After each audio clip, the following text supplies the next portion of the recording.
Hello दोस्तों, स्वागत है आपका इस सेशन में। आज की इस क्लास में हम कर रहे हैं बायोलॉजी प्रीवियस ईयर एमसीक्यूज़ रक्त परिसंचरण। तो आज का टॉपिक है बायोलॉजी के अंदर। क्लास ये है 10। इससे पहले हम नौ क्लासों में हम 9 टॉपिक हम कवर कर चुके हैं, और जो कि NTPC, group D, RRB, JEE, ALP और रेलवे के सभी एग्ज़ाम के लिए काफ़ी हेल्पफुल है, और प्रीवियस ईयर में सभी क्वेश्चन आए हुए हैं। चलिए बिना देरी के शुरुआत करते हैं पहले क्वेश्चन से। तो पहला क्वेश्चन है हमारा, क्या कहना चाह रहा है कि वयस्क मानव शरीर में औसत वजन हृदय का लगभग कितना होता है। जो हृदय हमारा होता है उसका औसत वजन लगभग कितना होता है। तो इसमें हम बात करते हैं किसमें, वुमेन में, महिलाओं में। वही महिलाओं में जो हमारा वजन होता है हृदय का, वो 250 ग्राम से लेकर के 300 ग्राम के बीच होता है। और जो मैन होते हैं उनमें जो हृदय का वज़न होता है हमारा 300 ग्राम से लेकर के 350 ग्राम के बीच होता है। तो इसका हमारा सही आंसर क्या हो जाएगा, और लगभग औसत वज़न पूछ रहा है तो लगभग 300 ग्राम क्या हो जाएगा, हमारा औसत वज़न हो जाएगा। अगला क्या कहना चाह रहा है, इनमें से कौन सा मानव रक्त में नहीं पाया जाता। जो मानव रक्त होता है उसमें क्या क्या नहीं पाया जाता है। ल्यूकोसाइट हमारे रक्त में पाई जाती है, लिम्फोसाइट और मोनोसाइट। तो कौन सी नहीं पाई जाती है, हमारी कॉन्ड्रोसाइट्स नहीं पाई जाती है। ल्यूकोसाइट्स और लिम्फोसाइट्स और मोनोसाइट्स ये सभी क्या होते हैं, हमारे रुधिर के क्या होते हैं, कण होते हैं। क्या होते हैं, ये रुधिर के कण होते हैं, और जो कि कॉन्ड्रोसाइट्स रक्त का कण हमारा नहीं होता है। तो रक्तचाप बल है, जो रक्तचाप बल है वो क्या होता है। रक्तचाप बल को क्या कहते हैं हम, जो रक्त नसिका की दीवार पर जो बल लगता है, अर्थात जो हमारा रक्त बहता है, हृदय हमारा पंप करता है, और उसके द्वारा जो भी हमारा दाब लगता है वो किस पर लगता है, नसिका की दीवारों पर, अर्थात नसों की दीवारों पर जो बल लगता है उसको हम रक्तचाप बल कहते हैं। अगला हो जाएगा, कॉलर लैड स्टीनर ने इनमें से किसके लिए जाना जाता है, अर्थात कॉलर लैड स्टीनर ने किसकी खोज की थी। तो लैड स्टीनर ने किसकी खोज की थी, हमारी रक्त समूहों की। इन्होंने क्या रक्त समूह बताए थे, ए बी और ओ। क्या क्या बताए थे हमारे, ए बी और ओ। अगला हो जाएगा हमारा नेक्स्ट, रक्त में निम्नलिखित एक तरल मैट्रिक्स होता है जिसमें लाल रक्त कणिका अर्थात आरबीसी, श्वेत रक्त कणिकाएं डब्ल्यूबीसी और प्लेटलेट्स तैरते रहते हैं, उसको हम क्या कहते हैं। अर्थात तरल भाग को हम क्या कहते हैं, प्लाज्मा कहते हैं, और जो सॉलिड भाग होता है उसमें क्या क्या होते हैं, हमारे आरबीसी, डब्ल्यूबीसी और प्लेटलेट्स। आरबीसी, डब्ल्यूबीसी और प्लेटलेट। प्लेटलेट किस में पाए जाते हैं, हमारे जो हमारा सॉलिड भाग होता है, और जो लिक्विड भाग होता है वो होता है हमारा प्लाज्मा। अगला है, मानव शरीर में आरबीसी का क्या कार्य होता है। जो आरबीसी होती है उसका मानव शरीर में क्या कार्य होता है। तो क्या कार्य होता है इसमें, तो क्या कार्य होता है, ये होता है उसका शरीर की कोशिकाओं को ऑक्सीजन प्रदान करना। जो आरबीसी होता है, आरबीसी में क्या पाया जाता है, हमारा हीमोग्लोबिन पाया जाता है। हीमोग्लोबिन जो क्या करता है, हमारे जब हम सांस लेते हैं तो फेफड़ों में सभी प्रकार की हवा आती है, जैसे ऑक्सीजन भी, नाइट्रोजन भी और कार्बन डाइऑक्साइड भी। तो जो हमारा हीमोग्लोबिन होता है वो उसमें से क्या सेलेक्ट करता है, ऑक्सीजन, अर्थात ऑक्सीजन को चुनता है और सभी भागों में लेकर के जाता है। अगला, निम्नलिखित में से कौन सा कथन गलत है। तो कौन सा कथन क्या है, गलत है। तो कौन सा कथन गलत है, हमारा जो रक्त होता है वो ज्ञानेंद्रियों में इनपुट में मदद करता है। नहीं, ये रक्त परिसंचरण में मदद करता है, ना कि ज्ञानेंद्रिय इनपुट में मदद करता है।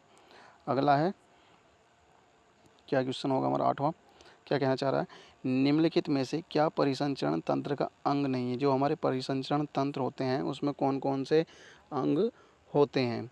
तो हृदय, एक तो होता है हृदय, रक्त और धमनियाँ, ये क्या होते हैं, हमारे परिसंचरण तंत्र का क्या होती हैं, भाग होती हैं। जबकि बड़ी आंत किसका भाग होती है, हमारे पाचन तंत्र का। तो सही आंसर हो जाएगा इसका ए, बड़ी आंत। निम्नलिखित में से कौन सा मानव रक्त में मौजूद एक वर्णक है जो ऑक्सीजन को हमारे फेफड़ों के सभी अंगों में ले जाता है। तो कौन ले जाता है? अभी हमने बताया था हीमोग्लोबिन क्या करता है, ऑक्सीजन को चुनने में क्या करता है, मदद करता है और शरीर के विभिन्न भागों में ले जाता है और वो शरीर के विभिन्न भागों से कार्बन डाइऑक्साइड को ला करके फेफड़ों में छोड़ देता है और वहाँ से फेफड़े क्या निकाल देते हैं, शरीर से बाहर निकाल देते हैं, किसको? कार्बन डाइऑक्साइड को। अगला, मनुष्यों में किसका ऑक्सीजन के प्रति उच्च संबंध है? किसका संबंध है ऑक्सीजन के प्रति उच्च संबंध किसका होता है? कार्बन डाइऑक्साइड, हीमोग्लोबिन, मेलानिन या श्वेत रक्त कणिका है। तो इसमें होता है हमारा हीमोग्लोबिन। हीमोग्लोबिन क्या होता है? ऑक्सीजन को चुनता है और इसी के साथ उच्च बंध बनाता है और शरीर के विभिन्न भागों में लेकर के जाता है। अगला, नेक्स्ट, मानव रक्त का सामान्य प्रकुंचन अर्थात सिस्टोलिटिक प्रेशर कितना होता है? तो सामान्य रक्त दाब कितना होता है? कौन सा? सिस्टोलिटिक प्रेशर, अर्थात जब हमारा हृदय शरीर के विभिन्न भागों में क्या करता है, शरीर को पंप करता है, तो उसको कहते हैं हम सिस्टोलिटिक प्रकुंचन अर्थात सामान्य प्रकुंचन दाब 120 mmHg होता है। और डायस्टोलिक प्रेशर कितना होता है हमारा? 80, अर्थात 120/80 हमारा क्या होता है? ब्लड प्रेशर अर्थात रक्त दाब। अगला है, मानव शरीर की सबसे बड़ी धमनी कौन सी होती है? तो सबसे बड़ी धमनी कौन सी होती है हमारी? महाधमनी, अर्थात जिसको हम कहते हैं एरोटा। क्या कहते हैं इसको? एरोटा। एरोटा। अगला,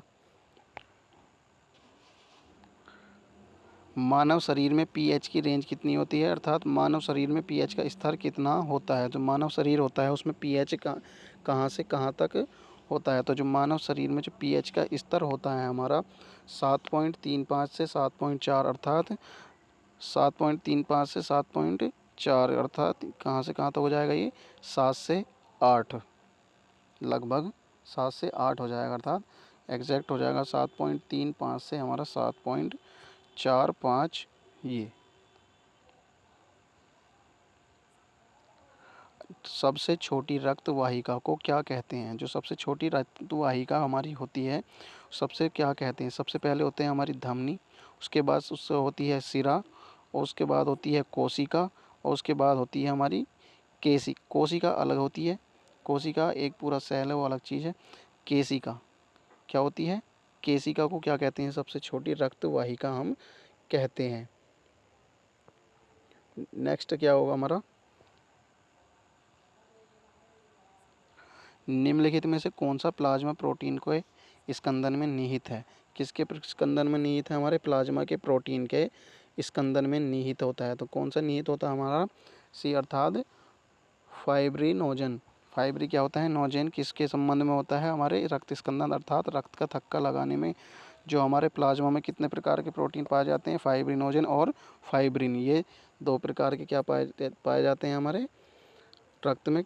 प्रोटीन पाए जाते हैं जो किस में मदद करते हैं? हमारे रक्त का थक्का लगाने में मदद करते हैं। और विटामिन के रक्त का थक्का बनाने में मदद करता है और कैल्शियम ये भी हमारा किस में?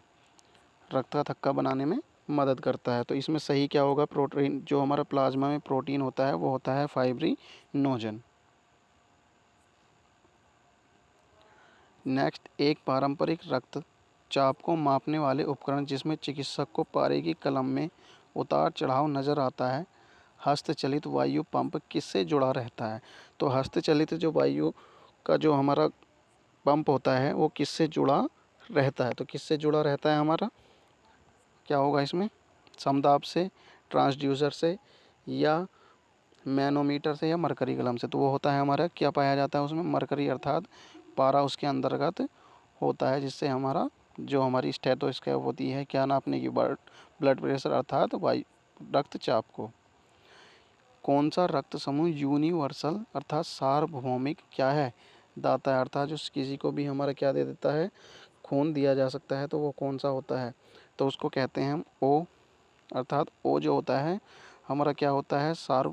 यूनिवर्सल क्या होता है? अर्थात सार्वभौमिक दाता माना जाता है।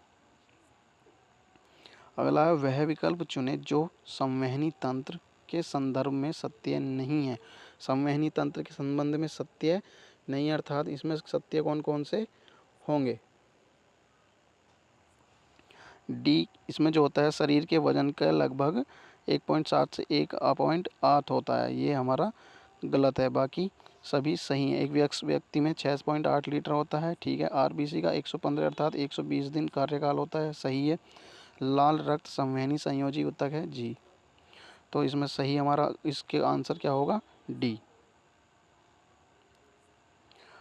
परिसंचरण तंत्र में निम्नलिखित में से कौन सा विकल्प सही नहीं है? तो कौन सा विकल्प सही नहीं है, इसमें हम देखते हैं। तो इसमें केवल रक्त ही श्वेत प्रवाही संयोजी ऊतक है, जी नहीं। प्रवाही संयोजी ऊतक और भी हमारे होते हैं। अगला, रक्त का वह भाग जिसमें 92% जल, शेष 8% प्रोटीन, खनिज, एंजाइम तथा अन्य प्राप्त पदार्थ होते हैं, तो वो होता है हमारा प्लाज्मा। प्लाज्मा में क्या होता है? लगभग 90% जल होता है और 10% अन्य पदार्थ होते हैं, जिसमें 8% प्रोटीन हो गया और 2% हमारे क्या हो गए? खनिज, हार्मोन तथा एंजाइम आदि पाए जाते हैं। अगला, सामान्य मानव रक्त है, जो सामान्य मानव रक्त होता है वो कैसा होता है? क्षारीय होता है, अम्लीय होता है या उदासीन होता है? तो वो हमारा होता है क्षारीय। हल्का क्या होता है? क्षारीय होता है। थोड़ा क्या होता है? क्षारीय होता था। इसका मान कितना होता है? 7.35 से लेकर के 7.45 के बीच रक्त का क्या होता है? पीएच मान होता है। अगला है नेक्स्ट, रक्त में कौन सा घटक कार्बन मोनोऑक्साइड नाइट्रोजन युक्त कचरे का परिवहन करता है? नाइट्रोजन युक्त कचरे का परिवहन कौन करता है? तो कौन करता है हमारा? श्वेत रक्त कणिकाएं, रक्त प्लेटलेट्स, लाल रक्त कणिकाएं या हमारा प्लाज्मा? तो कौन करता है हमारा? तो कौन करता है? इसमें हो जाएगा हमारा प्लाज्मा। एक तो हमारा हीमोग्लोबिन, हीमोग्लोबिन क्या करता है? ऑक्सीजन और कार्बन डाइऑक्साइड का क्या करता है? परिवहन करता है।